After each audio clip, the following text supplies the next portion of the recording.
Memperingati Hari Ulang Tahun Republik Indonesia ke-79, Dewan Perwakilan Rakyat Daerah DPRD Kabupaten Tanjung Jabung Timur menggelar rapat paripurna istimewa mendengarkan pidato Presiden Republik Indonesia dalam rangka peringat HUT RI ke-79. Pada sidang paripurna tersebut, tampak hadir Bupati Tanjung Jabung Timur, Romi Haryanto, Sekretaris Daerah Tanjabtim Sapril, unsur Forkompimda, serta Kepala UPD dan ASN di lingkup pemerintah Tanjabtim. Ketua DPRD Tanjabtim Mahruf yang didampingi Wakil Ketua 1 Saidina Hamzah dan Wakil Ketua 2 M. Guntur saat memimpin rapat mengatakan momentum kemerdekaan Republik Indonesia ini merupakan momen untuk mengintrospeksi diri terkait apa-apa saja yang telah dibuat terhadap bangsa dan negara. Dengan peringat HUT RI ke-79 ini, Mahruf juga mengajak segenap elemen masyarakat untuk bersama menjaga kerukunan, terutama dalam memaknai arti penting kemerdekaan. Dalam sidang paripurna ini diketahui pula menjadi sidang terakhir para anggota DPRD Kabupaten Tanjung Jabung Timur periode 2019-2024. Untuk itu, Ketua DPRD Tanjabtim Mahruf mewakili segenap unsur pimpinan dan para anggota Dewan mengucapkan ribuan maaf kepada masyarakat atas segenap kebijakan dan implementasi di lapangan jika masih banyak hal-hal yang belum optimal dalam mesejahterakan masyarakat. Paripurna istimewa yang dipimpin Ketua DPRD Tanjung Jabung Timur, Mahruf ini dilanjutkan dengan mendengarkan pidato kenegaraan Presiden Republik Indonesia Joko Widodo. Bismillahirrahmanirrahim. Assalamualaikum warahmatullahi wabarakatuh.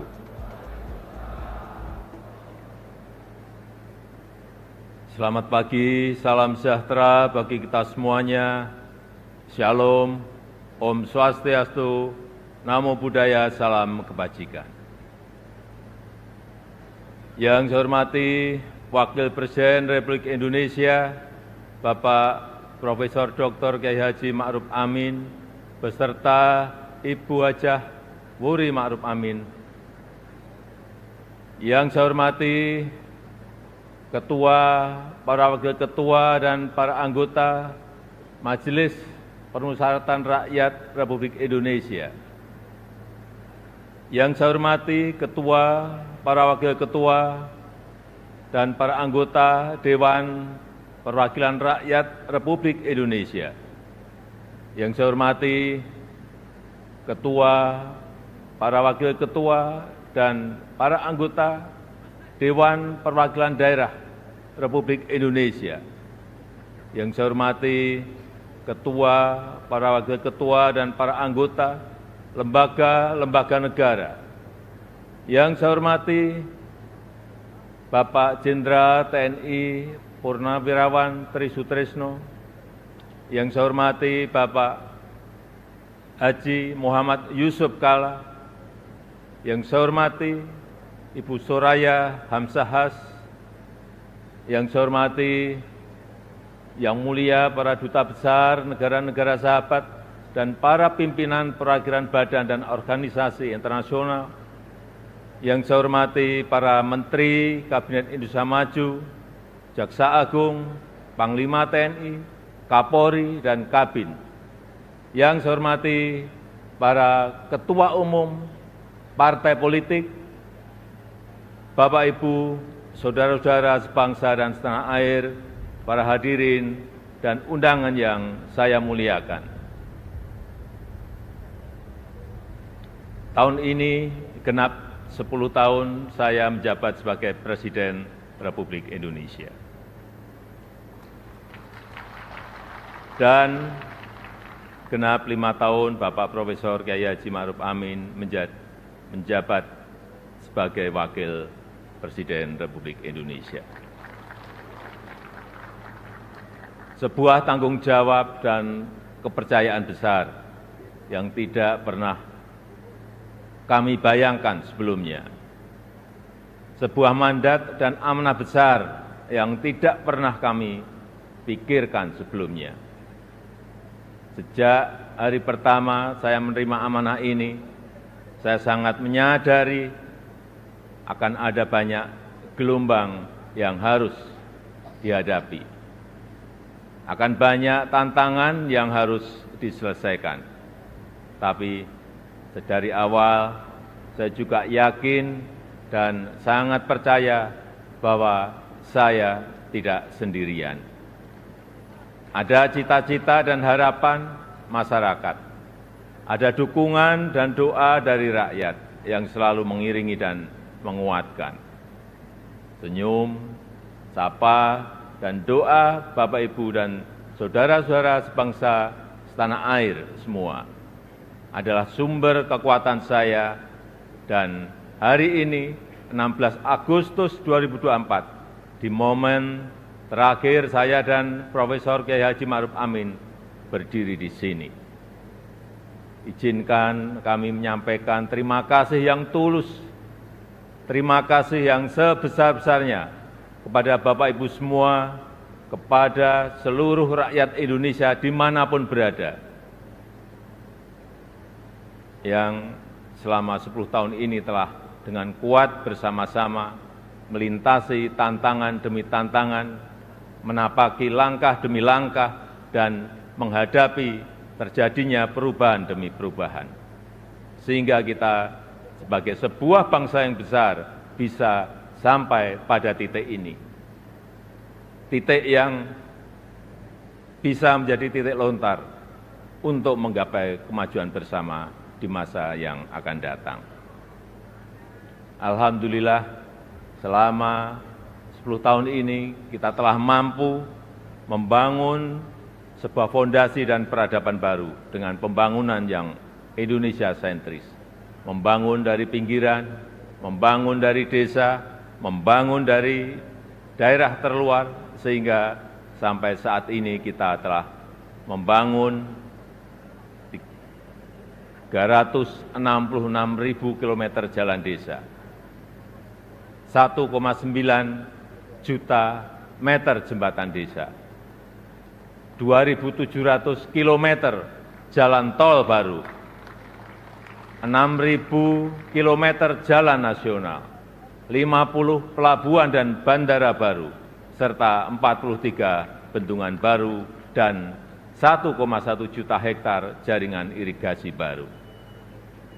Sehingga kita berhasil menurunkan biaya logistik dari sebelumnya 24% menjadi 14% di tahun 2023. Sehingga kita bisa meningkatkan daya saing dari sebelumnya peringkat 44 menjadi peringkat 27 di tahun 2024. Sehingga kita mampu memperkuat persatuan kita karena akses yang lebih merata dan berkeadilan. Selain itu, ketangguhan kita sebagai sebuah bangsa juga terbukti dari daya tahan kita dalam menghadapi pandemi COVID-19, dalam menghadapi perubahan iklim, dan dalam menghadapi geopolitik dunia yang semakin memanas. Patut kita syukuri, alhamdulillah, Indonesia merupakan satu dari sedikit negara yang mampu pulih lebih cepat, bahkan terus bertumbuh. Pertumbuhan ekonomi kita terjaga di kisaran 5%, walau banyak negara tidak tumbuh, bahkan melambat. Wilayah Indonesia Timur seperti Papua dan Maluku justru mampu tumbuh di atas 6%, dan Maluku Utara mampu tumbuh di atas 20%.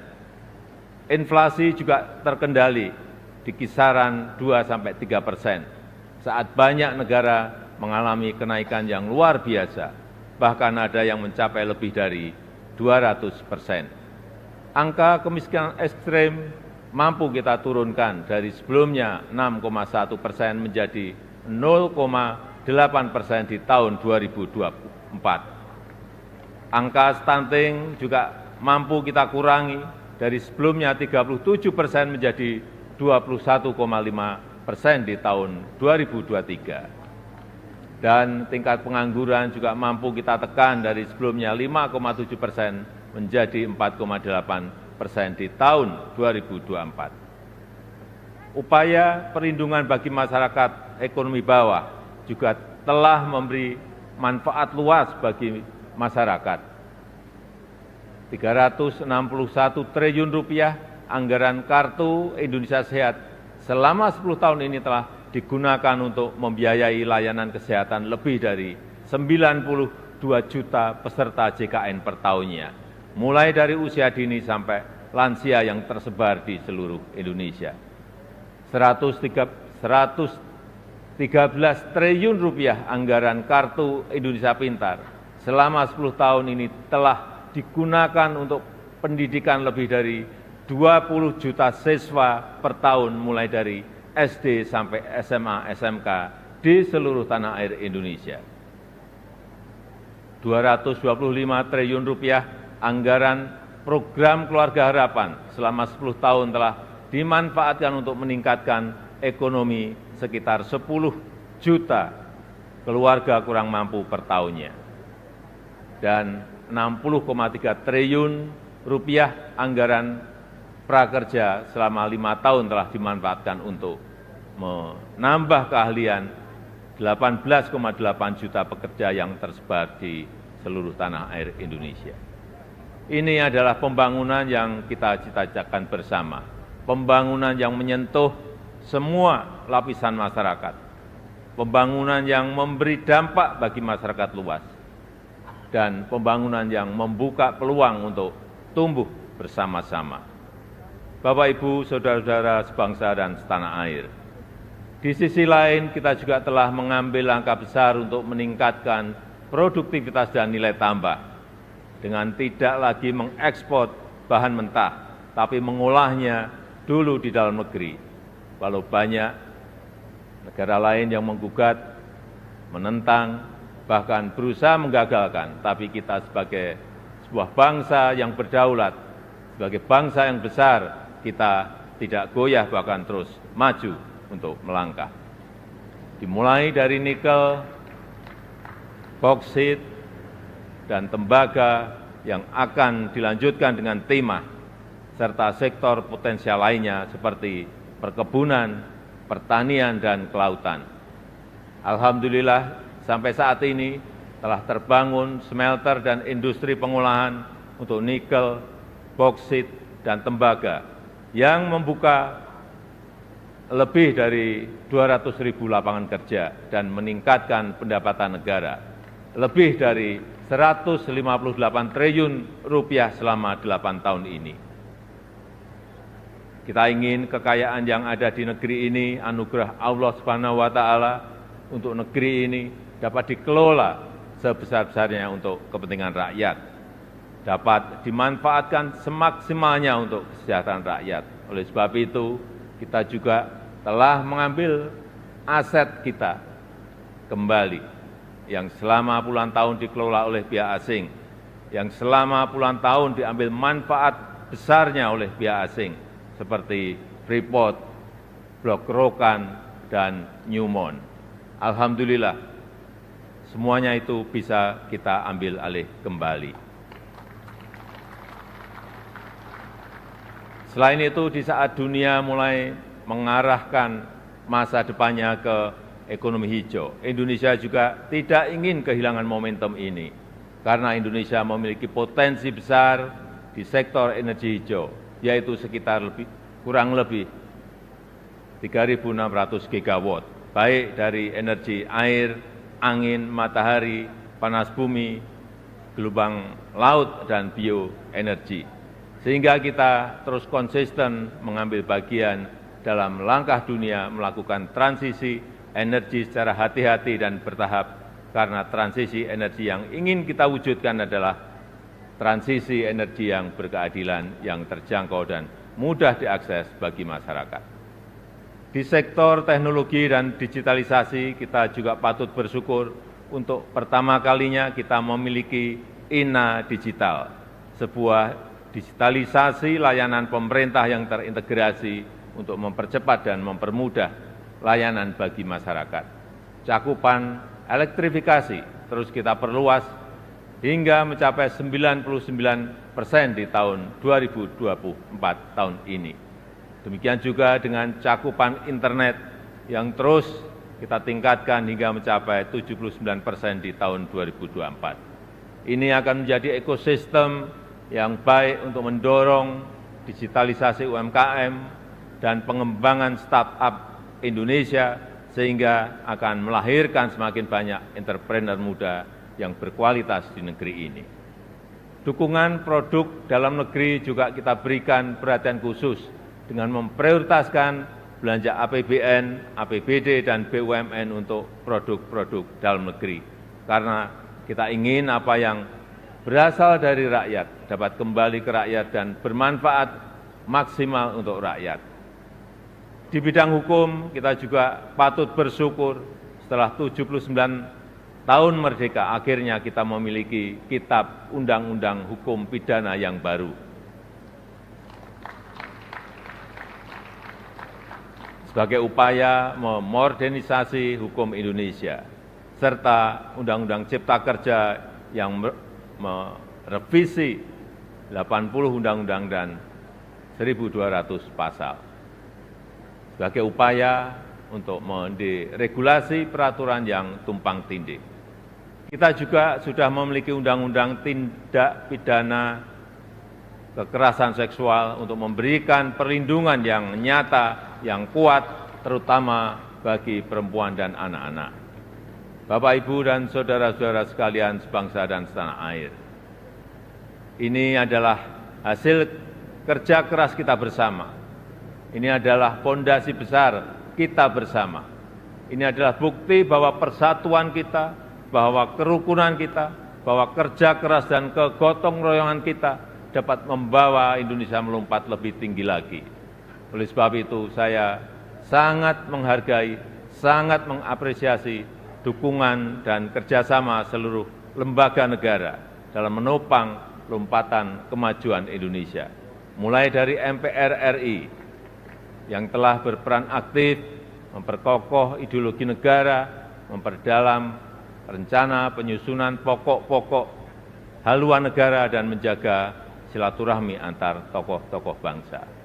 DPR RI yang telah menjalankan fungsi legislasi, menjalankan fungsi penganggaran dan pengawasan, merumuskan RAPBN 2025 untuk suksesi transisi pemerintahan dan menyelesaikan banyak undang-undang strategis, seperti Undang-Undang Ibu Kota Negara, Undang-Undang Daerah Khusus Jakarta, Undang-Undang Informasi dan Transaksi Elektronik, Undang-Undang Aparatur Sipil Negara, dan Undang-Undang Kesejahteraan Ibu dan Anak.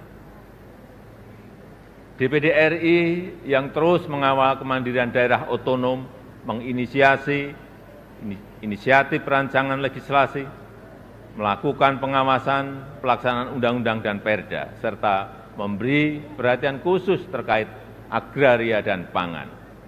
Begitu juga dengan BPKRI yang telah mengawasi penggunaan anggaran negara, serta memperkokoh kepercayaan dan kepemimpinan Indonesia di dunia internasional melalui keaktifannya dalam organisasi dan forum-forum internasional.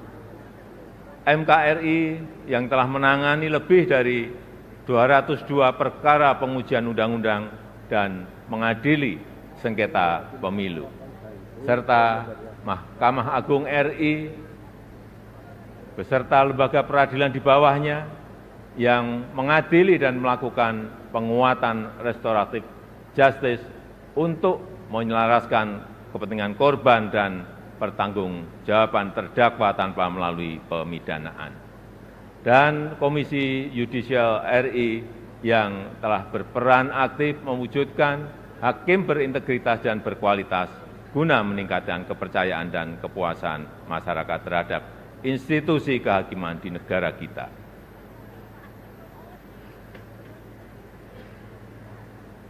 Bapak, Ibu, saudara-saudara sebangsa dan setanah air,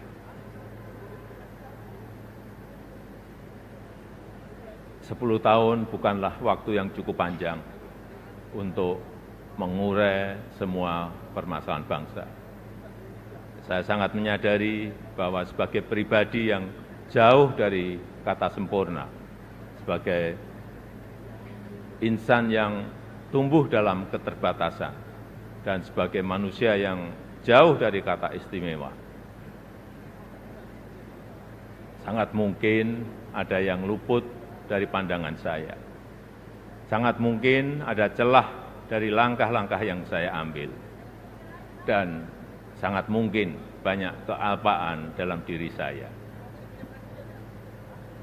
Oleh sebab itu, di penghujung masa jabatan ini, izinkan saya menyampaikan suara nurani terdalam kepada Bapak, Ibu, dan saudara-saudara sebangsa tanah air, kepada seluruh rakyat Indonesia, tidak terkecuali satupun. Saya dan Profesor Kyai Haji Ma'ruf Amin mohon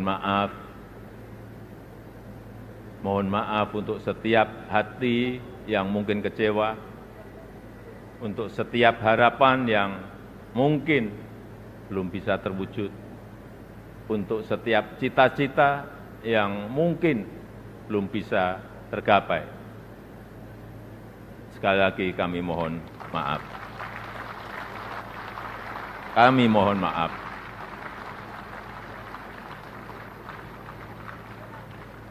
Ini adalah yang terbaik yang bisa kami upayakan bagi rakyat Indonesia, bagi bangsa dan negara Indonesia. Saya tahu bahwa hasil yang kita capai pada saat ini belum sepenuhnya tuntas mencapai hasil akhir. Belum sepenuhnya sesuai dengan harapan dan keinginan Bapak Ibu semua. Namun saya yakin dan percaya dengan persatuan dan kerjasama kita, dengan keberlanjutan yang terjaga, Indonesia sebagai negara yang kuat dan berdaulat akan mampu melompat dan menggapai cita-cita Indonesia Emas di tahun 2045.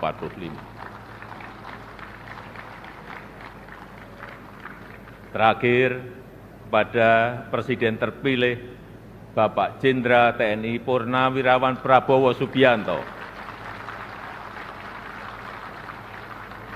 Tahun depan, insya Allah Bapak yang akan menyampaikan pidato kenegaraan. Nanti pada tanggal 20 Oktober 2024, izinkan saya menyerahkan tongkat estafet kepemimpinan ini kepada Bapak Prabowo Subianto. Izinkan saya juga menyerahkan semua harapan dan cita-cita masyarakat Indonesia dari Sabang sampai Merauke, dari Miangas sampai Pulau Rote, dari pinggiran, dari daerah terluar, dari desa dan dari pusat-pusat kota kepada Bapak.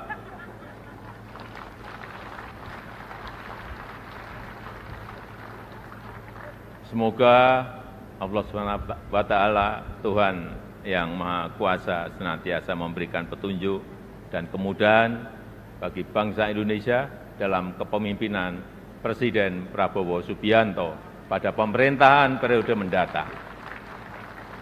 Dirgahayu Republik Indonesia, Dirgahayu Negeri Pancasila, merdeka! Merdeka! Merdeka! Terima kasih. Wassalamualaikum warahmatullahi wabarakatuh. Om Santi Santi Santi Om. Namo Buddhaya. Salam kebajikan. Terima kasih. Dengan peringatan HUT RI ke-79 ini, Ma'ruf juga mengajak seluruh elemen masyarakat di bumi sepucuk Nipah Serumpun Nibung untuk bahu-membawa bersama pemerintah dalam melaksanakan pembangunan dengan cara mengawal setiap kebijakan pemerintah dan turut serta mengikuti kegiatan yang bersifat membangun daerah. Terima kasih. Saudara Bupati dan Saudara Bupati serta hadirin sidang dewan yang berbahagia. Dengan telah dilaksanakan rangkaian acara pada rapat paripurna siang hari ini, atas nama pimpinan dan seluruh anggota DPRD Kabupaten Tanjung Timur mengucapkan terima kasih kepada semua pihak atas perhatian dan kerjasama yang diberikan sehingga rapat paripurna ini berjalan dengan baik dan lancar. Pada kesempatan ini, dari lubuk hati kami dalam pimpinan dan seluruh anggota DPRD, kami menyampaikan permohonan maaf seandainya terdapat kesalahan dan kehilafan yang tentunya tanpa kami sadari, baik disengaja maupun tidak disengaja, dalam perkataan dan perbuatan selama masa penugasan kami sebagai pimpinan dan anggota DPRD Kabupaten Tanjung Jabung Timur periode 2019-2024. Kami mengucapkan terima kasih kepada seluruh komponen pemerintah daerah, Bupati, Wakil Bupati, beserta jajaran, Forum Komunikasi Pimpin Daerah, Kejari, Kapolres, Dandim, instansi vertikal lainnya, insan pers, serta seluruh komponen masyarakat yang telah membantu, mendorong, dan bekerja sama dengan DPRD dalam mengoptimalkan tugas dan fungsi kami selama 5 tahun ini. Semoga Allah Subhanahu wa Ta'ala senantiasa melimpahkan taufik dan hidayahnya serta kepada kita semua untuk terus berkarya demi kesejahteraan rakyat di Kabupaten Tanjung Jabung Timur yang sama-sama kita cintai. Akhirnya kita mengucapkan alhamdulillahirrahmanirrahim, rapat paripurna secara resmi kami tutup. Dirgahayu Republik Indonesia ke-79, Nusantara Baru Indonesia. Usai menutup sidang paripurna istimewa dalam memperingati HUT RI ke-79, Ketua DPRD Tanjaptim Ma'ruf berpesan kepada semua pihak untuk tetap menjaga kerukunan. Terlebih, sebentar lagi akan dilaksanakan pemilihan kepala daerah, baik di tingkat provinsi dan kabupaten. Terkhususnya, Kabupaten Tanjung Jabung Timur juga akan mengikuti pemilu kada. Harapannya, pelaksanaan mulai dari tahapan hingga pemilihan bisa aman dan tentram, dan masyarakat tidak terpecah belah. Saya selaku Ketua DPRD Kabupaten Tanjung Jabung Timur, atas nama seluruh rakyat Kabupaten Tanjung Jabung Timur berharap dengan momentum 6 tahun kenegaraan Republik Indonesia ini, semangatnya nular kepada seluruh masyarakat, terutama para hari ini para pejabat, kemudian para unsur pemerintahan yang memegang amanah tanggung jawab besar kepada masyarakat. Sebentar lagi kita akan melaksanakan pilkada serentak, tidak luput Kabupaten Tanjung Jabung Timur. Jangan sampai pilkada tersebut memecah belah persatuan dan kesatuan di antara kita atau seluruh masyarakat Kabupaten Tanjung Timur.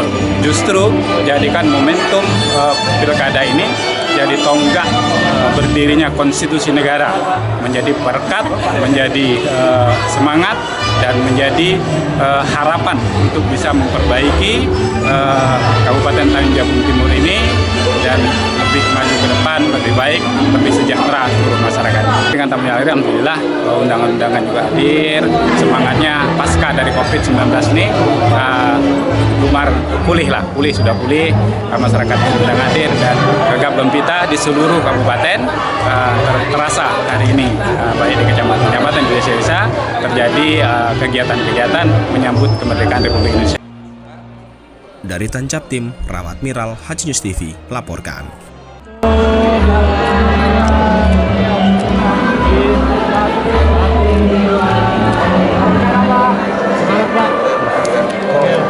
Tegakkan demokrasi.